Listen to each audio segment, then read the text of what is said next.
With a bang, energy and change came to every part of our universe. Seismic or small, it continues.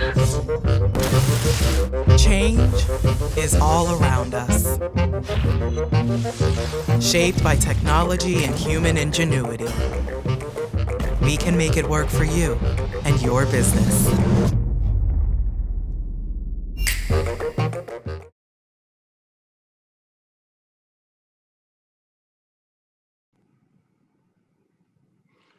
Good afternoon. My name is Jarrett, and welcome to our IMARC online Q&A session today around balancing the technical, operational, health, safety, and environmental management of an underground mine.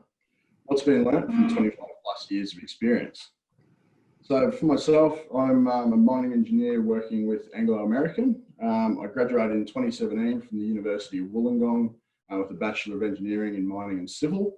Since then, worked through the graduate program on a variety of open cut and underground roles, and currently work in the underground team at our Cat Coal projects. Today, we're fortunate enough to have with us Nick Erner, the Alkane Managing Director. Nick graduated in 1994 with a Bachelor of Chemical Engineering from the University of Queensland and graduated with first class honours to that. He's had 25 years experience across technical and operational roles working with WMC, Rio Tinto, Straits Resources, and since late 2013 has been with Alkane, based in Perth and transitioning from COO to Managing Director. So thanks for joining us today, Nick. Thanks, Cole. Good to see you, mate. So in this session today, we're going to talk about the first-hand experiences of Nick and the ways in which technical, operational, and HSC management can all be sort of brought together to maintain a viable operation. We'll also look further back into Nick's experiences during his career and seek advice for those who are newly coming into the industry. So moving forward, we've got Nick's broad range of experience, having moved across Australia between various commodities and also regions. What have you seen as recurring themes in successful management of an operational or functional area? Yeah, thanks, Cole, mate. Thanks for the opportunity. I've thought a fair bit about this, and I think for me, the best people for have been really clear in their instructions, not too complex. They've been decisive, and you particularly need that if the going gets tough. They do listen, right? So they go around and what do you think? What do you think? What do you think? And sort of keep people on point.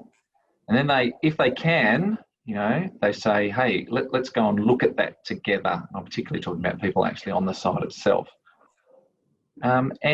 And generally, though not always, they have a streak of compassion. Most people are able to relate to others and take their personal circumstances into it. And clearly that depends. In a crisis, you just into it, right? So I think those things, but particularly the decisiveness. What many people forget in an organisation is that we're all trying to get something done, and if we're waiting on the person at the top to make a decision, well, they need to make it so we can move on.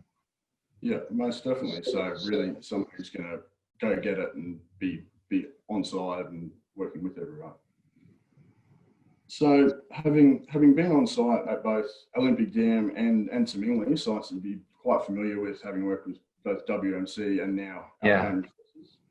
I do recall being shown through many controls in place due to the nature of both the deposits and the enormous amounts of activity on these sites, and can specifically remember, whilst being shown around Tamingli, being run through a lot of the environmental monitoring required for the site's facilities, both with tailings, blasting, and just general community awareness. When working within a technical services function such as processing or the ventilation side, how would you ensure a keen balance between all these key responsibilities for not just an economical production and keeping the mine viable, but also for environment, health, and safety? Yeah, it is the perennial problem of management, and invariably as engineers we end up in those roles. And I think the very first thing that I would say is everybody in those roles, we're there to run a profitable business, right? And so in hearing me say that, people think, oh, hang on, Nick's just said profit. I haven't said profit first. I said we're there to run a profitable business. Equally, we have a moral, ethical, and legal obligation to meet, environmental, community health, safety requirements. And so the point is, if you can't meet those requirements, then you have to invest the money to get there. And if that doesn't make a profit, then as a leader, your job is to, change that situation or shut down the business, right? Because you must make a profit, because it's the only reason anyone's giving you money to run the site. That being said, the regulatory environment, particularly in the eastern states, New South Wales, where our operation is, or South Australia with Perth, anywhere in the country, it's really well defined, and it reflects the community's expectations, particularly in the environmental side. And it already has not injuring our people at its core already. And then so the guidance on what's needed is very, very, very clear. Sometimes hard to keep up with. It's very, very clear. And so the way I try and balance those things, and different when you're right on the floor, then different as a superintendent, different as a manager, different, et cetera, et cetera. But I'm talking particularly, I guess, to that mid-site level, is to, one, make sure that the procedures and processes you're following match the regulation, right? That they don't overdo it or underdo it, because the regulation's quite severe. And then be certain that you're disciplined in what you do. It's very, very easy to avoid a difficult conversation just because you're in a rush, right? So sticking to the knitting, sticking to the detail, but then most importantly, remembering you must be efficient and make a profit. Because when you're making a profit, it automatically lets you allocate more and more money, and it buys you the right to, within, you imagine, in your own business, right? When you go to your boss and you say, oh, hey, I need to do this and this, and you're kicking goals, people say, oh, yeah, sure, mate, go knock yourself out. So could go on. I'll leave it at that. No, most certainly. And where things start to tighten down is when you run that risk of starting to push, whether it's bottom line or trying to shorten up corners. Yeah, and putting a pressure on yourself that you need not have, and on your team that you need not have. Most certainly.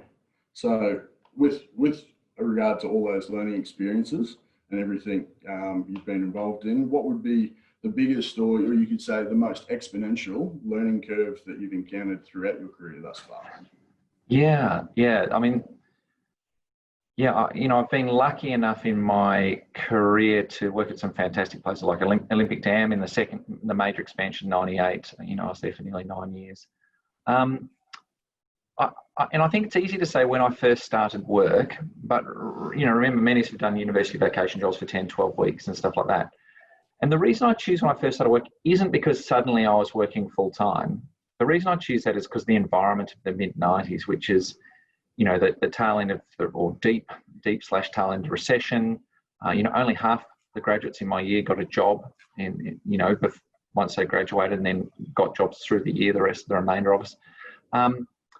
And I arrived working for CRA, as it was then before it became Rio, in Comalco. And Comalco was losing money and was trying to reform its industrial relations practices. And so there was a lot of rolling stoppages and strikes and blockages at the particular, smelter that I was working at. And at the same time, this relentless cost efficiency, at the same time trying to reform the way we were leaders as a business, and really, doing everything with complete discipline, and particularly in the safety front, because we didn't want the safety performance to unravel at the time. That was just mind-blowing to be in that environment. Incredibly capable people at, operator, supervisor, superintendent, manager level. And so the reason I chose that, to answer your question, mate, is it became completely clear to me that unless that business became profitable, it was on a path to oblivion, and every other effort we were making didn't matter. Yep. And so, but not once was the safety standard dropped. In fact, it kept increasing. And money kept being spent on, demarcation, which was just sort of becoming a thing at the time and things like that. So, but very, very difficult, because you can imagine, as a 22, 23-year-old engineer being told, hey, go and do this and tell these other people what to do. And there's industrial relations, confrontation and all that going on. Yeah, it was a very, very interesting learning period. And I was blessed to have some wonderful people around me. Most certainly, that's definitely getting in it straight at the deep end.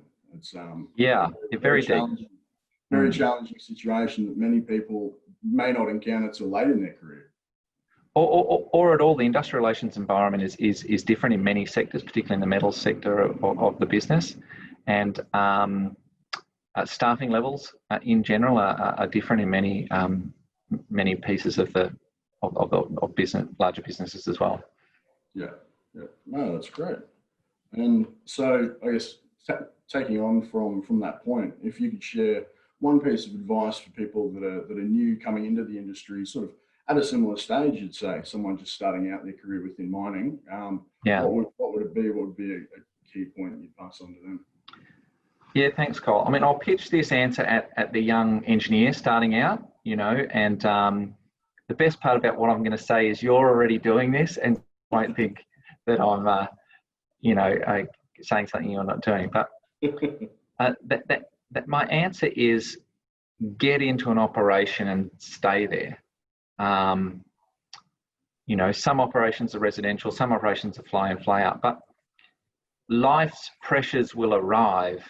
You may or may not, have a long-term partner, you may get married, you may have children, etc., etc. But life's pressures will arrive. So you'll have more than enough time probably to seek out a job in head office or in a financial, advisory company or the other things where people aspire to get into. But we need to remember why did we become engineers in the first place? Many of us became engineers because we like tactile things, we like interacting with people, we like seeing the results of our actions, we like doing stuff. Thinking, right?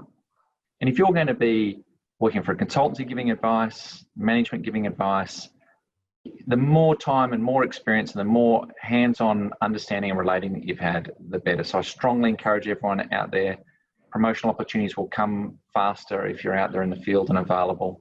So that would be mine. Get out there, stay out there, and gather your friends and family around you who want to be part of that. Most definitely, and as you alluded to there, I'm out on site at the moment. It's been great. It's always something going on. So, no, it's been great. So, thanks, Nick. It's been great to be able to touch on both your experiences and gain insight into the interactions between the technical, operational, and health and safety side of managing an operation. Thanks, Carl. It's certainly understood that things have been very busy at Alkane for yourselves, and it's great that you've been able to take the time to be with us today and join us on this Q&A. As we sort of wrap up the session, I think it's something that everyone can certainly relate to, that although our regulations provide the framework for our health, safety and environment governance, we can always look at ways to get out there and further work with not just everyone on site, but the communities that we operate within. And I guess, and just before you go, mate, if I can say, tell me the best thing for you for being on site, just to sort of interact with that. Is it like I said? Most definitely. So being out on site on a day-to-day basis, you get to interact not just with a small team that you're working with, but you get to interact with the blokes on the ground. You get to work in with the operational team. You get to work in different technical roles and technical understanding, right? Exactly, different technical consultants and different technical teams that come on site. So we've got our gas drainage, our ventilation, our geotechnical functions, and it's awesome to be able to see those really come together. Really bring all that. Yeah, exactly. And you yourself already balancing those risks and decisions. Like, hey, this device isn't working. Do I shut down this section of the mine until it's repaired? And exactly.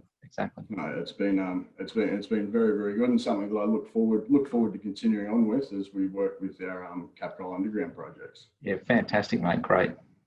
No, it's good, and that's it. The community awareness side of things that we're sort of alluding to before is the answer to your question that you posed: why did we become engineers in the first place? It's why it's great to have interactions like these and talk through these points, share ideas, and share experiences. Yeah, fantastic. Thanks, mate. Appreciate your time today as well. Thanks heaps, Nick.